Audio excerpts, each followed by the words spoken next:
Please subscribe Sadhguru Sai Creations.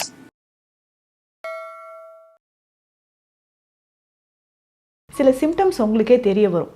அதை எப்படி நேச்சுரலாக இயற்கையான முறையில் நம்ம சரி செய்யலாம். ஒரு சில லேடிஸ் சொல்வீங்க, ஒரு 35 இயர்ஸ்க்கு அப்புறம் தாங்க அதிகமாக எனக்கு வந்து ஹேர் ஃபால் ஆச்சு, ஈஸியாக நகங்கள் உடையிற மாதிரி இருக்கும். ஸோ அந்த மாதிரி இருந்தாலோ, இல்லை கால் பாதங்களில் வெடிப்பு ஏற்படுறது, வெஜினல் ட்ரைனஸ் இருக்கிறது, ஸோ நிறைய பேருக்கு ஒயிட் டிஸ்சார்ஜ் இருக்கும், போன் டென்சிட்டி குறையிறது, நைட் நீங்கள் தூங்கும்பொழுது ஸோ பாலில் இது ஒரு அரை ஸ்பூனோ இல்லை ஒரு ஸ்பூனோ நீங்கள் எடுத்துக்கலாம். ஸோ கிட்ஸுக்கும் இதை நீங்கள் கொடுக்கலாங்க. கால்சியம், வாத நோய்கள், மூட்டு சம்மந்தப்பட்ட நோய்கள், இது எல்லாத்துக்குமே பெண்களுக்கு ஸோ மெனோபாஸ் டைமில் அதிகமான உங்களுக்கு வலி இருக்குது, ஸோ கால்சியம் டெஃபிஷியன்சினால் இடுப்பு வலிகள் அதிகமாக இருக்குது அப்படின்னாலும் இந்த மெடிசன்ஸை நீங்கள் ஃபாலோ பண்ணிக்கலாம்.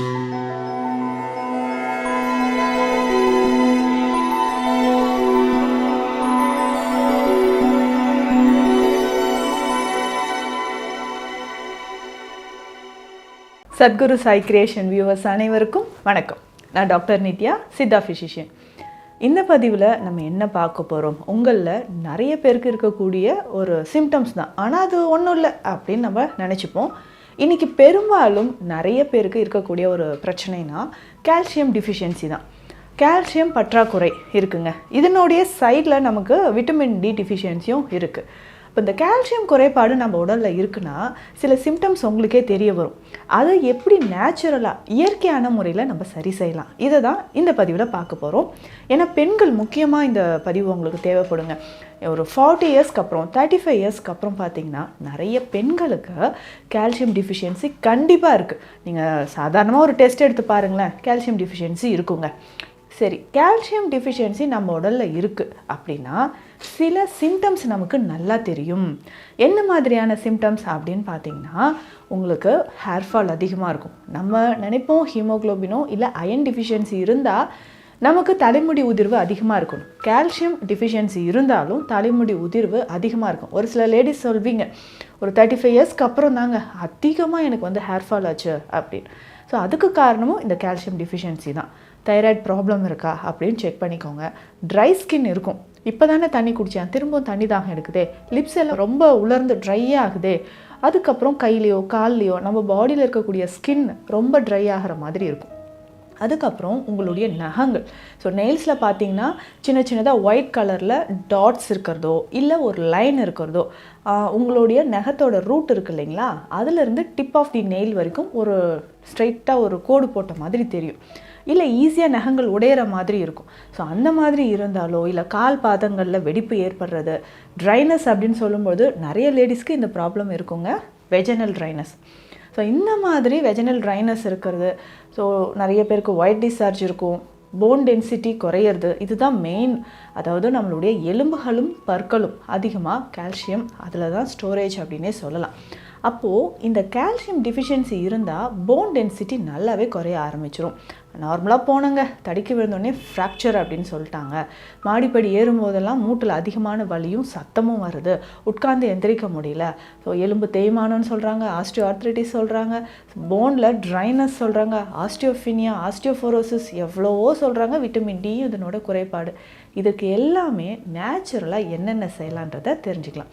பொதுவாகவே நம்மளுடைய சீட்ஸ் அப்படின்னு சொல்கிற விதைகளில் அதிகமாக கால்சியம் இருக்குங்க. சரி, அதிகமாக கால்சியம் இருக்கக்கூடிய விதைகள் என்ன ஃபஸ்ட்டு அப்படின்னு சொன்னோம்னா எள்ளு. ஸோ எள்ளில் அதிகமான கால்சியம் இருக்குது. கால்சியமோட அளவு எள்ளில் அதிகம். அதே மாதிரி cholesterol level, omega 3 fatty acids இதில் அதிகமாக இருக்குது. குட் கொலஸ்ட்ரால் லெவலும் அதிகமாக இருக்குது. நம்ம நல்லா கவனித்து பார்த்தோம்னா தெரியும், சைனோவியல் ஃப்ளூயிட்லாம் நிறைய பேருக்கு உங்களுக்கு குறைஞ்சிக்கிட்டே வரும் மூட்டுக்களில், சரிங்களா? அது குறையும் போது தான் ஒரு ட்ரைனஸ் ஏற்பட்டு மூட்டுக்கள்லையும் அதிகமான வலி இருக்குது.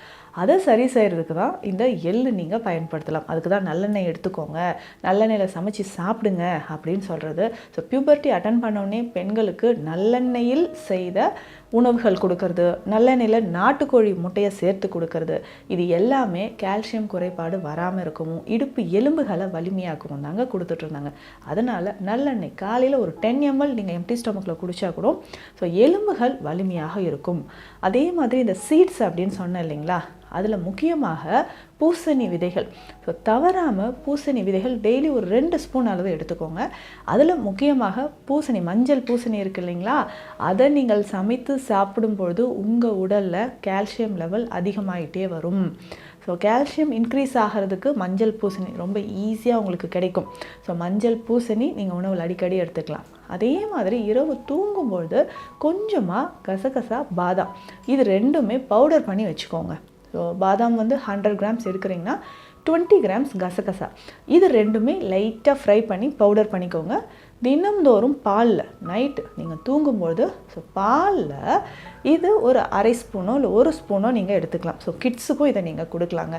சரியாக தூக்கம் வரல அப்படின்னு சொல்கிறீங்க, பாடியில் எப்போவுமே ஒரு டயர்ட்னஸ், காலையில் எந்திரிக்கும் போதே ஒரு டயர்ட்னஸ் இருக்குது அப்படின்னு சொன்னீங்கன்னா இந்த பாதாம் இருக்குது இல்லைங்களா, பாதாமும் கசகசாவும் சேர்த்து இரவு பாலில் நீங்கள் தினம்தோறும் குடிச்சிக்கிட்டே வரும். ஸோ அப்படி குடிக்கும்போதும் நமக்கு நிறைய பேருக்கு இந்த கால்சியம் டெஃபிஷியன்சி இருக்கிறது, தூக்கமின்மை பிரச்சனை, இதுவுமே நமக்கு சரியாக ஆரம்பிக்கும். கால்சியம் அப்படின்னு சொன்னோடனே பால் தான் எல்லாருக்கும் ஞாபகம் வரும். எனக்கு பாலே பிடிக்காதே, வேறு என்னெல்லாம் சாப்பிட்லாம் அப்படின்னா கீரைகள் இருக்குங்க. ஸோ கீரைகளை நீங்கள் தவறாமல் பயன்படுத்திட்டு வாங்க. இப்போ முருங்கைக்கீரை ரொம்ப முக்கியம். எலும்பு சார்ந்த பிரச்சனைகள் இருக்குது அப்படின்னா முருங்கைக்கீரை நீங்கள் தவறாமல் எடுத்துக்கலாம். வெந்தயக்கீரை உங்களுக்கு ரொம்ப ரொம்ப யூஸ்ஃபுல்லாக இருக்கும். மறக்காமல் பாலக்கீரை, இந்த கீரை வகைகளையும் அதிகமான கால்சியம் இருக்குங்க. தவறாமல் நெய், வெண்ணெய், இது எல்லாமே உணவில் சேர்த்துக்கணும்.